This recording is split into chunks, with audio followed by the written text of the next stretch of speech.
పులివెందుల ఎన్నికల ఫలితాలొచ్చిన తర్వాత చాలామంది చాలా రకాల ప్రశ్నలేస్తున్నారు. ఆ ప్రశ్నలన్నిటికి సమాధానం ఇవ్వండి అంటూ సీఎం చంద్రబాబు నాయుడు నిన్న చేసిన ఒక వ్యాఖ్య అన్నది చాలా ఇంట్రెస్టింగ్‌గా మారింది. అందులో ముఖ్యంగా వైసీపీ మొదటి నుంచి కూడా పులివెందుల ఎన్నికలన్నవి కేవలం ఆ రెడ్ బుక్ రాజ్యాంగం అమల్లో ఉందని చెప్పడానికి చంద్రబాబు నాయుడుకి ఒక ఫోర్స్‌బుల్‌గా అయినా సరే ఆ గెలుపుని చంద్రబాబు నాయుడుకి అందించాలని లోకేష్ ప్రయత్నంగా మాత్రమే చూపించే ప్రయత్నం చేస్తున్న నేపథ్యంలో, ఆ సందర్భంగా నిన్న ఏదైతే స్వాతంత్రోద్యమం దినోత్సవ సందర్భంగా జరిగిన ఒక మీటింగ్‌లో గూడా చంద్రబాబు నాయుడు మాట్లాడిన మాటలు, పులివెందుల ఓటర్ల ప్రశ్నలకు జవాబివ్వండి అంటూ చంద్రబాబు నాయుడు డిమాండ్ చేసినట్టుగా ఒక వార్త మనకు కనిపిస్తుంది. అందులో ముఖ్యంగా 30 ఏళ్ల తర్వాత ఓటు వేశానని చెప్పి అందరికీ దండాలు అంటూ ఒక ఆయన ఏదో స్లిప్ పెట్టారని చెప్పేసి ఒక స్లిప్పు వైరల్ అవుతోంది. ఆ వైరల్ సంబంధించిన విషయం. అలాగే మా వివేకా సార్‌కి న్యాయం చేయండి సార్ అని ఇంకొకరు కూడా కాగితం వేశారు. దాన్ని కూడా అది చేయాలా వద్దా? వాళ్ళకి ఆయనకు న్యాయం చేయాలా వద్దా? అని చెప్పేసి వైకాపా నాయకులు పులివెందుల ఓటర్లకు ఆ ప్రశ్నకు సమాధానం చెప్పాల్సిన అవసరం ఉంది. చెప్పండి మరి అని చెప్పి ఆయన అడిగారు. ఇక రాష్ట్రంలో ఏ ఎన్నికల్లో కూడా రిగ్గింగు ఉండదు. ఎవరు ఇష్టం వచ్చినట్టుగా ప్రవర్తించిన వీలుండదు అని కూడా చెప్పడంతో పాటు 2014 తరహా సీఎంని కాదు నేను 1995 సీఎంని అని చెప్పి మరొకసారి చెప్పే ప్రయత్నం చేశారు. సో, ఇక్కడ ఈ ప్రశ్నలకు సమాధానం ఇవ్వాల్సిన బాధ్యత ఖచ్చితంగా ఒక రాష్ట్ర ముఖ్యమంత్రిగా ఉంటుంది. ఏది చంద్రబాబు నాయుడుకి. ఆ ప్రశ్న ఏంటి?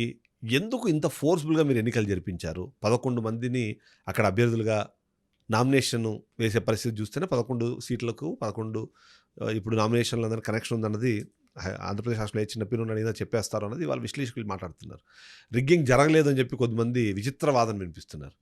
రిగ్గింగ్ జరిగింది మహాప్రభు, దానికి సంబంధించిన ఆధారాలు ఇవిగో, వేరే నియోజకవర్గాల నుంచి వేరే ప్రాంతాల నుంచి ఓట్లేశారు అని చెప్పి వీళ్ళు చూపించిన ఆధారాలని అవును అది జరిగినట్టుగా అనిపిస్తోంది కదా, ఎందుకు స్టేట్ ఎలక్షన్ కమిషన్ దాంట్లోకి ఇన్వాల్వ్ అవ్వలేదని చెప్పి హైకోర్టు వ్యాఖ్యానిస్తే, ఇంకా కొద్దిమంది మాత్రము అక్కడ రిగ్గింగ్ ఏం జరగలేదు, రిగ్గింగ్ జరిగే అవకాశం లేదు అని మాట్లాడుతున్నారు.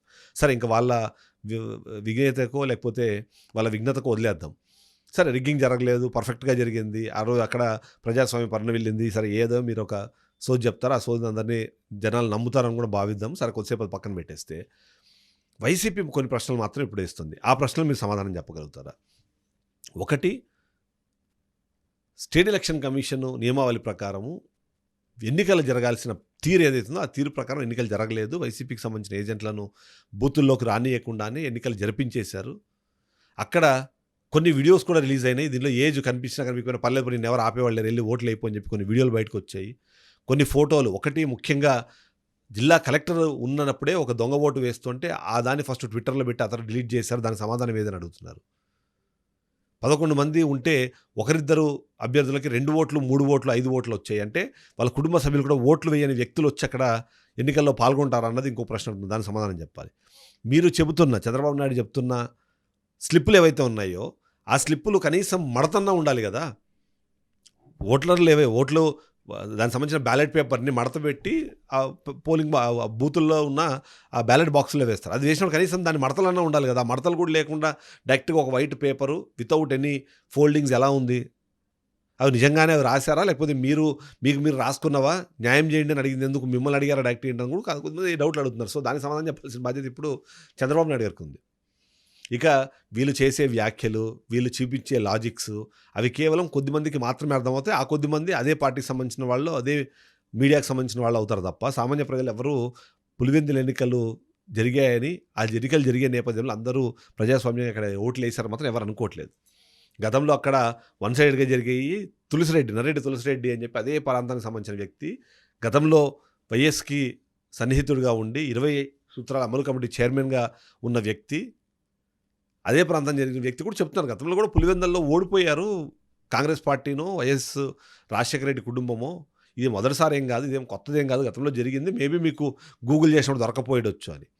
ఎప్పుడు జరగనివి, అక్కడ ఎప్పుడు ఓటే జరగలేదు, ఓటింగే జరగలేదు. మరి అసెంబ్లీలకి పార్లమెంట్లో జరిగిన ఎన్నికలు ఏమంటారు? 2014 నుంచి 2019 ఎన్నికలు ఉన్నాయి. అంతకుముందు 96లో ఎన్నికలు జరిగాయి. అప్పుడు జరిగినప్పుడు 97లో జరిగిన ఎన్నికల్లో అక్కడ ఎందుకు ఏకగ్రీవాలు అయ్యాయి? టీడీపీ కూడా అక్కడ గెలిచిన సందర్భాలు ఉన్నాయి కదా. మళ్ళీ వాటన్నిటిని ఏమంటారు? సో, మనకు అనుకూలంగా మాట్లాడుకోవాలనుకున్నప్పుడు 3 దశాబ్దాల నుంచి అక్కడ ఎన్నికలు జరగలేదు, వైఎస్ జగన్మోహన్ రెడ్డికి ఎదురు లేదు, ఇప్పుడే మొదటిసారి ఏదో అక్కడ ఓటమి చవిచూసి అనే విధంగా మాట్లాడే ప్రయత్నంలో మీరు ప్రజాస్వామ్యాన్ని అపహాస్యం చేస్తున్నారన్న విషయం అర్థం చేసుకోవాలి. ఇక చంద్రబాబు నాయుడు చేసిన వ్యాఖ్యలు, ఆ స్లిప్పులు ఏవైతే ఉన్నాయో, ఆ స్లిప్పులు కనీసము అది అంటే మోసం చేసేటప్పుడైనా, ఆ తప్పు చేసేటప్పుడైనా అది దొరకకుండా ఉండేలాగా ప్రయత్నం చేయాలి గదా! అని ఫోల్డింగ్స్ ఏసి తీసుకెళ్ళి పోలింగ్ బాక్స్‌లో ఏస్తారు. మళ్ళీ అప్పుడు దాని మీద ముడతలు ఉండవా? అంతా క్లీన్‌గా ఉంటదా పేపరు? సరే ఓకే. ఆ సమాధానాలైతే నిజంగానే చెప్పండి. వివేకా సార్‌కి న్యాయం జేయండి. వాళ్ళకి ఓటేసేందుకు హక్కు కల్పించినందుకు మిమ్మల్ని ఏదైతే అప్రిషియేట్ చేశారో అది ఫ్యూచర్‌లో గూడా అంటే నెక్స్ట్ స్థానిక సంస్థల ఎన్నికలు రాబోతున్నాయి. ఆ ఎన్నికల్లో కూడా మీరు అలానే అందరినీ ఓటింగ్‌లో పాల్గొనేలాగా మీరు అందరిని ప్రోత్సహించండి. గత వైసీపీ హయాంలో జరిగినట్టుగా వన్ సైడ్‌గా ఎలక్షన్‌లు జేయకండి. అభ్యర్థులను బెదిరించి నామినేషన్‌లు గూడా వేయకుండా ఆపకండి. మొత్తం రాష్ట్ర వ్యాప్తంగా అన్ని స్థానిక సంస్థల ఎన్నికలకు సంబంధించి, మున్సిపల్ ఎన్నికలకు సంబంధించి, కార్పొరేషన్ ఎన్నికలకు సంబంధించి సజావుగా ఎన్నికలు నిర్వహించండి. బ్యాలెట్ పద్ధతిలో మళ్ళీ అందరినీ ఓటు వేయమని చెప్పండి. ఆ బ్యాలెట్ పద్ధతుల తర్వాత వాటిని కరెక్ట్‌గా లెక్కించి ఓట్లది రిజల్ట్స్ ఇవ్వండి.